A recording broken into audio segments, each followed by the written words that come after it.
Welcome to the Stressless Eating Podcast, where we help diet-obsessed and food-crazed women break themselves out of the food and body prison, end the dieting madness, and take control of their health for good. I'm your host, Leanne Ellington, and this podcast is about answering one question. How can you heal your relationship with food and your body and take a practical approach to this whole self-love journey, but without all that restriction, obsession, and shame, and without needing years of therapy to do so?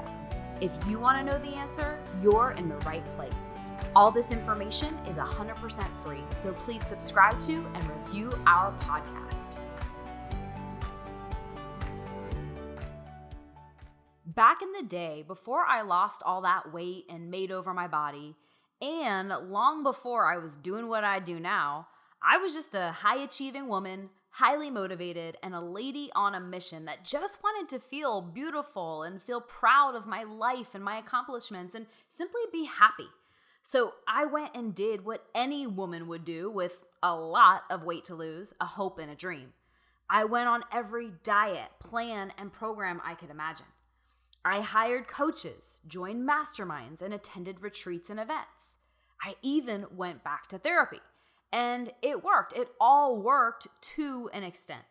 But fast forward to the part where I had it all, or the part in the story where I should have been happy and content. And as you've learned from me sharing bits and pieces of my own journey, you now know that that's not how the story went down at all. In reality, even after I lost a third of my body weight, built successful businesses, and checked off all those proverbial tick boxes I thought I needed to be happy, I was not happy. And that's because while I was so busy and intentional about fixing everything outside of me, I never went and changed what was going on inside. I never went and transformed my self-image. And I kept running into the same kind of wall that I'm assuming you keep running into. Everywhere I went, there I was. No matter how skinny or wealthy or powerful or recognized I became in my life or my body or my career, I never felt enough. Fill in the blank. Smart enough, pretty enough, successful enough, lovable enough, period. And that's because I truly believe that what you see is who you be.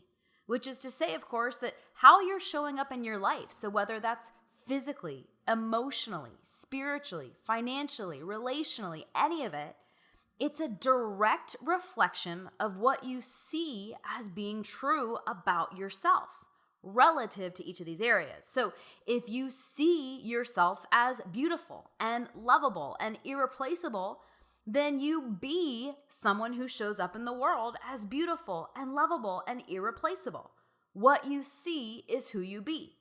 If, on the other hand, you see yourself as imperfect, flawed, ugly, unlovable, unworthy, anything else, then you'll be the person who meets the circumstances of your life as that person. Again, what you see is who you be. And that's why doing all the out there work, like the diets, the gym, the goal-based or motivational stuff, it never works for most women because they will only ever be the person that they see. What you see is who you be. True transformation begins with the self-image.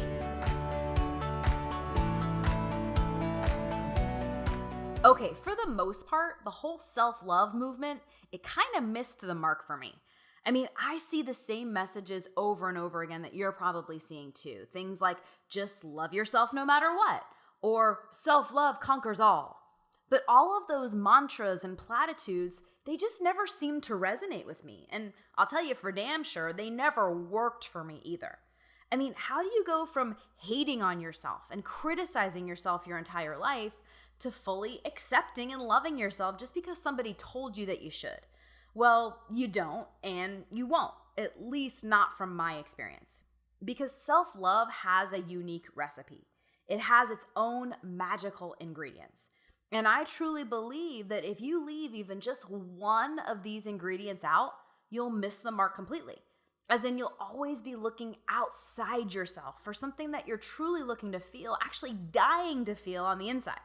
You'll always be looking for external circumstances or opinions or factors to comprise your happiness and fulfillment, to give you your meaning and definition and identity, and to determine your worth, your purpose, and your value in this world. So how do I know this? Well, I tried skipping all those steps. I tried cutting corners and fast forwarding through the process. I tried leaving out all the ingredients. Like, I tried looking to somebody else, anyone else to be honest, to tell me who I was. I tried looking to somebody else to tell me exactly what I was worth. I tried looking to somebody else to tell me exactly how to care for myself or just take care of myself. And I tried looking to somebody else to tell me what I needed, when I needed it, how I needed it, and who I needed it from. And it left me feeling, well, the opposite of love for myself. I encompassed the opposite of self-acceptance, and it continued to stay this way until I crafted my own recipe. And I believe that every single woman on this planet has her own unique recipe too. Men too, but ladies, I'm talking to you. And I believe that when the recipe is crafted and then followed, which is exactly what I do with all of my stressless eating clients, it hands down every time brings you, the chef of this recipe that I speak of, from feeling disempowered to empowered. You'll go from lacking clarity to having full belief in yourself. You'll go from looking externally for other people's opinions to feeling self-endorsed. You'll go from feeling like you're full of doubt to full of certainty. You'll go from undefined to totally defined, like clear on who you are and who you want to be. And you'll go from feeling shakeable to totally unshakable. So, would you like to know the magical ingredients to my beloved recipe? Well, it is your lucky day, because not only is this recipe transferable to anyone who comes across it, but I am going to share this recipe with you right now on today's episode of the podcast.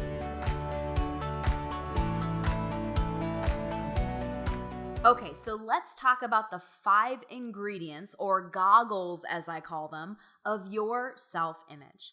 The first ingredient is self-care. And what I mean by that is figuring out what it would take for you to care for yourself as a verb and as a noun, physically, mentally, socially, emotionally, spiritually, relationally, all of it. So that being said, do you truly feel like you know how to take care of yourself? I found that most women actually don't. They might know how to get fit or eat well for a little while, but after adversity strikes, they go right back to their default. Or maybe you know how to take care of yourself personally, but on the mental and emotional levels, you feel like you need some help. Well, self-care is a 3-dimensional conversation. And when it comes to your self-image, that means knowing what you need and what it would take to care for yourself mentally, physically, and emotionally. In other words, we're talking about all 3 of your brains, and we'll talk about those 3 brains in a later episode. But the other thing is this: self-care is personal.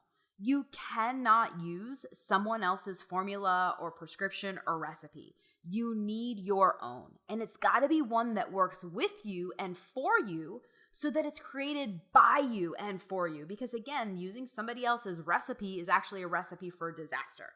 And that's why all of my clients and I, we take the time to figure out what that recipe looks like for them. Because just like you, they can't use a cookie cutter one-size-fits-all approach. We need to figure out, like, what does this look like for our own lives, our own needs, our own circumstances, our own shortcomings, all of it. So that is self-care, okay? Now, ingredient number 2, self-acceptance. This means figuring out what it would look like and feel like for you to fully accept yourself without exception. Like figuring out how to accept who you are and where you are right now without all of that shame or that blame or that guilt, that comparisonitis, that perfectionism, okay? So when it comes to self-acceptance, there's actually a few sides to this, okay? So the first side is the one that it's not really rocket science and it's not that different than a lot of, what a lot of the self-love messages are sharing with you. And it's that what would it feel like for you to fully accept yourself without exception? And I mean, fully accept yourself, like warts and all, not when you lose the weight or make more money. I mean, like right now, as you are right now. Okay. And so most women are actually walking around rejecting themselves, like feeling disconnected from themselves and actively focusing on the things that they don't accept about themselves. And this is a major problem when it comes to your self-image. But there's another side of self-acceptance that doesn't get talked about very much. And it's really like learning to accept where you are and who you are and what is right now. Because the truth is, you can't go back and change what's already happened. Like where you are right now in your life, your body, your journey, your weight, all of it, you can't change it. It's already taken place. It's already happening right now. And so everything that's happened in this moment, it's brought you to this moment in this here and now moment, right? And so wishing it away or shaming it or blaming it or comparing it to who you used to be or where you think you should be, it's not only a losing game, but it's going to cause you to live in your past, like live life in your past. And as we know, the solution to your problem, it doesn't live in the past. It lives right now and it lives in your future, right? So here's what I say about it, okay? You don't have to always like everything about yourself, your body, your circumstances. And again, you're allowed to want to go change those things and upgrade yourself or up-level elements of your life. And we're going to talk about that too. But I invite you to learn to accept where you are and who you are and the reality of what's happening right now while you go. Because again, what's the alternative? Rejecting yourself, disconnecting from yourself, and living your life looking backwards, living your life in the past, okay? But you do have another option. You can learn self-acceptance like it's a skill, like riding the bike, like learning to ride a bike, I should say, or learning how to play the tuba. Remember, what you see is who you be. So if you look for rejection and disconnection and disappointment, you're going to find it and you're going to be it. But if you look for acceptance and connection and care, like also look for love, right? You're going to find that and you'll be it, okay? And then there's a third side. We just briefly touched on it, but we're going to talk about it more now. And this might go against what the whole self-love world is sharing. And it's that, yes, accept where you are and who you are right now. But also, if there are certain ways of being that you want to no longer accept in your life, and you want to go up level them, I say go get them, tiger, right? You do not have to apologize for not wanting to stay a certain shape or size or anything like that. Like you're allowed to want to go up level and no longer accept certain ways of being in your life. But couple things, don't go be a total super bitch to yourself just to get there, meaning like the shame, the blame, the guilt, the comparisonitis, all of that. And also, do not sacrifice your health or your happiness to get there. Okay, so again, distinction. You're allowed to want to up level, but hating on yourself and shaming yourself in the meantime is not the way, and sacrificing your health and happiness is not the way to get there. Okay, so that's self-acceptance. And then we're going to move into ingredient number 3, self-worth. So this is when it really comes down to understanding what you are weighing, what you are measuring, and the currency, as I call it, that you're living your life. In other words, like judging yourself by, okay? So what are you weighing and what are you measuring? Okay, so are you judging yourself 24 hours a day based on the size of your jeans, your career status, or like the number of likes that you got on Facebook? Or are you defining and setting the currency that you want to be measuring yourself by and working towards that, okay? So are you valuing yourself based on a currency of your choosing? Or are you valuing yourself based on the currency that you arbitrarily or subconsciously picked up along the way? And again, it's not your fault. We all learned it. That's what I learned. I learned like, oh, if you want to be happy, you should weigh and track and measure your weight and your calories and all that, right? And here's the thing too. I want to say this. There's nothing like bad or wrong about measuring your self-worth by any of those external factors that I mentioned, right? The problem arises when your self-worth is comprised solely or only around those factors, okay? And here's the reality. Most women have never taken a look at this part of themselves. So let's do that right now. Okay, so think about your own self-image. Are you weighing yourself on the scale and letting it dictate how you feel about yourself that day? And like things like, are you a hostage to your jean size, or how many push-ups you can do, or how many calories or carbs you ate that day? I mean, fill in the blank, right? And then what about social media, or how many likes you got? Or what about your accomplishments and successes? Like if you don't get complimented or validated by somebody else, do you feel like crap, or do you feel deflated? Or are you not able to feel good about yourself, right? What about your actual bank balance or your relationship status? Like, are they where you think you should be? And are you judging yourself negatively against some, again, currency that maybe you never voted on? And again, these are just some of the examples of how women validate themselves based solely on external factors. And again, there's nothing wrong with using these to value ourselves to some extent, because let's be honest, you're only human. And again, we also want to be able to create goals, just like we talked about. But if we only rely on the external stuff to validate our worth, we are totally screwed. Like, honest, that's the truth. We're screwed, right? And so I promise you, when it comes to your self-image, how you are weighing and measuring yourself, it absolutely 100% matters. But that's the cool thing. Like, there is a way to create your own currency that would serve you and move you in the direction that you want to go and make you feel happy while you go. But you have to look for it. You have to bring that to life.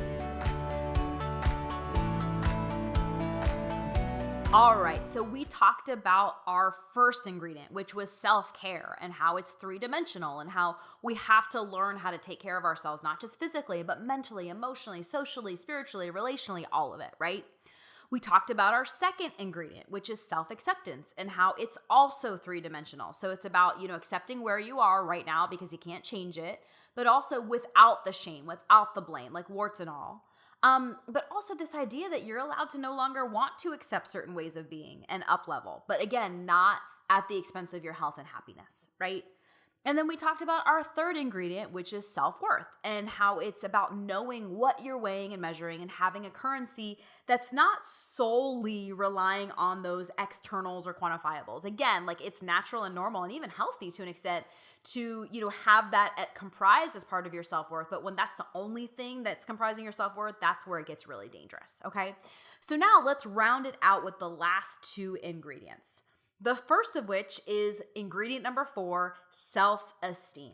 And that's when I talk about it like this. Like, it's really about understanding the know, like, and trust factor of yourself. Again, that's the know factor, the like factor, and the trust factor, right? So the bottom line is, like, do you know, like, and trust yourself?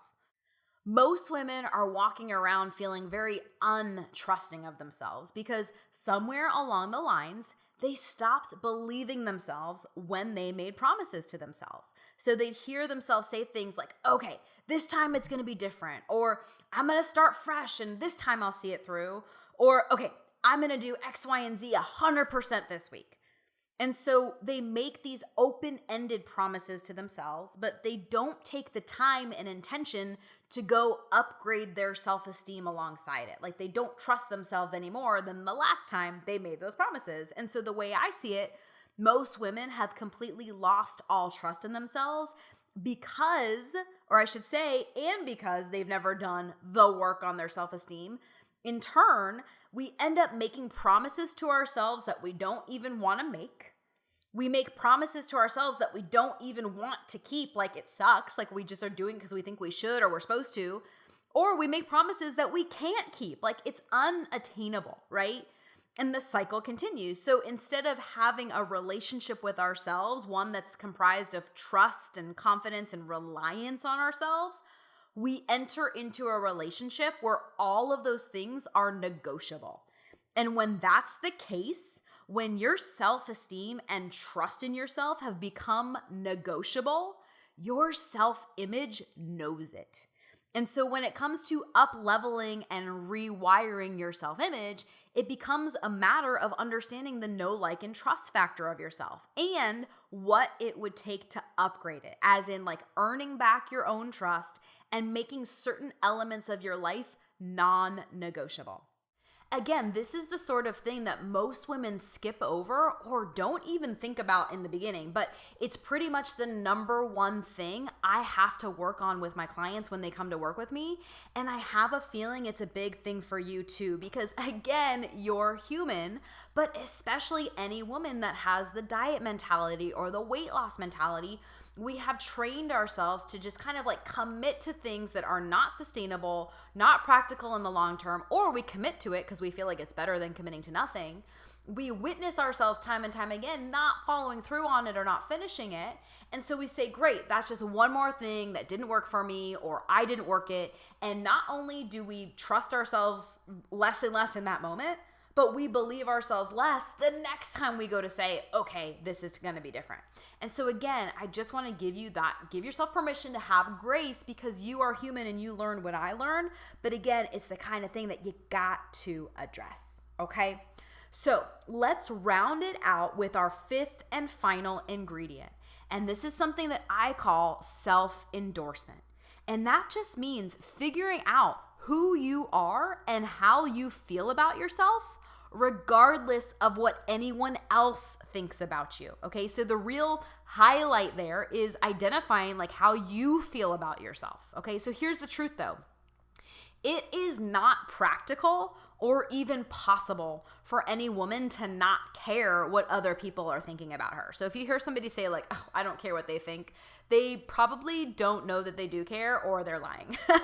Because our brains are wired to care. We have an entire section of the brain that's designated towards identifying other people's opinions of us, that social brain. And so especially the female brain, because that part of it is bigger in female brains, we are wired to actively notice other people's opinions and judgments of us. We're wired to notice it more than the male brain, okay? And again, I'll share more about this specific part of the brain in another episode. But here's what is possible, because not caring is not possible, but here's what is possible. It's possible to figure out what it would take for you to value your own opinion of yourself more so, like even just a little bit more so than somebody else's opinion of you. In other words, what would it be like if you didn't need endorsement from somebody else? Like, you're going to want it, right? That's natural, but you wouldn't need it from somebody to tell you who you are, or tell you how much you're worth, or tell you how beautiful or desirable you are, or if you have the right to feel that for yourself, right? Because again, sure, it's nice to get that confirmation and endorsement from others, like you're only human. But what would it be like if you didn't need it or rely on it from others, and you could provide it? You could actually like generate it for yourself. What would your self-endorsed version of you look like, talk like, walk like, think like, and feel like? Imagine how your self-image would be impacted if you were walking around seeing your life through those eyes.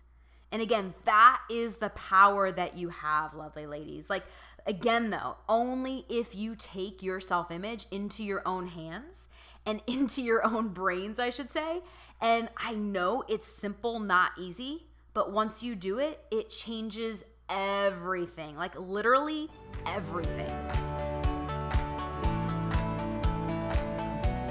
So that's it. Those are the 5 ingredients that make up your self-image. We've got self-acceptance, self-care, self-worth, self-esteem, and self-endorsement. And they are not in any particular order. They all need to be there. Those are just the order that I shared them in today. But the bottom line is they all add up to self-love. They create your self-image that you walk around with inside and behind every single second of every single day for the rest of your life. And investigating every single ingredient is like a crucial part of the process of rewiring your self-image. And that's why every single one of the ingredients above were very intentionally placed there. Like, you know, if you have a successful cookie recipe, you wouldn't just randomly leave out flour the next time you go to make cookies, if there's flour in your cookies, of course. But that's why, like, leaving any one of these ingredients out, it takes away the power and potency of your recipe, right? And so if all of these ingredients are explored and added, you'll have a usable and wash, rinse, and repeatable recipe and framework to fill in the blanks of what you personally need for your own self-image. Because again, we're all different. And the cool thing is this recipe will grow and evolve as you do. Like I literally take myself through the process that I share with my clients at least once a year, sometimes more if I'm really in the process of up-leveling. Because without fail, if all of these ingredients are integrated and practiced, it is a surefire certainty that you will go from feeling disempowered to feeling empowered. You'll go from like really just feeling like you're lacking in clarity to having full belief in yourself. Like what would that feel like, right? You'll go from looking externally for other people's opinions or to, really relying on them, I should say, to feeling self-endorsed. You'll go from feeling full of doubt to feeling full of certainty. You'll go from feeling shakeable to feeling totally unshakable. And you'll go from feeling undefined, like don't know who you are or what you want, to being totally defined, like clear on who you are, who you want to be, and how you want to show up in this world. But also like instead of feeding more of the dark, like more of that shame and that blame or more of what you don't want or don't like, you'll start feeding the light. But I also know that on the flip side, like if you don't take these steps or if you skip any of the ingredients in the recipe, you're gonna be shakeable. You're always gonna be looking at other people to tell you who you are or tell you who you aren't. You're always gonna be walking around looking for anything outside of you to tell yourself what your purpose is or to give you meaning or to determine your happiness. And you'll keep feeding the darkness or whatever the default is in your brain. And so I'm not saying this to scare you and I'm not trying to go all doom and gloom on you. This is just the truth as I've seen it and as I've experienced it for myself and for the countless women that I've worked with. And most women, they take a look at this last. But I'm telling you, it is one of the main things causing and perpetuating your struggles. And I can promise you this, like let's say you do reach your ideal weight or your ideal size or your ideal, job position or marriage or anything like that. If you've been being your hypercritical, self-judgmental, shaming, blaming, and comparing self your whole life, that doesn't just magically go away. Like if you don't address the habits and thinking and behaviors that got you there, law of cause and effect says that you'll go create more of the same. And so again, like knowing what to do is one thing, but getting yourself to do it is another. And that's why I'm here to remind you that you cannot out-diet or outperform or outsmart your self-image and your brain. So if your inner self-talk is taking you in the direction of failure or disbelief or straight up unhappiness, it's leading you in the wrong direction. And that's what keeps us stuck in the struggle and on the up and down roller coaster. It's not all that self-sabotage or whatever we think it is, right? And that is why I felt called to just dedicate an entire episode to sharing the 5 ingredients of your self-image with you so that you have it and you have access to this stuff, because I wish I had access to this stuff when I felt stuck. Because this is the recipe to your freedom and happiness and peace of mind. And at the end of the day, that's what you want. Like you might think you want to lose weight or to be smaller or to attract a better mate or make more money or whatever. But I promise you, what you really want is how you think you'll feel if you get those things. But if you don't address the self-image and body image that's causing you to think and act and feel and behave the way that you are right now, you'll always end up right back where you are right now. And that's why I truly believe that a brain-based approach and a self-image solution, it's the only pathway to permanent transformation, like not just playing the short-term change game, right?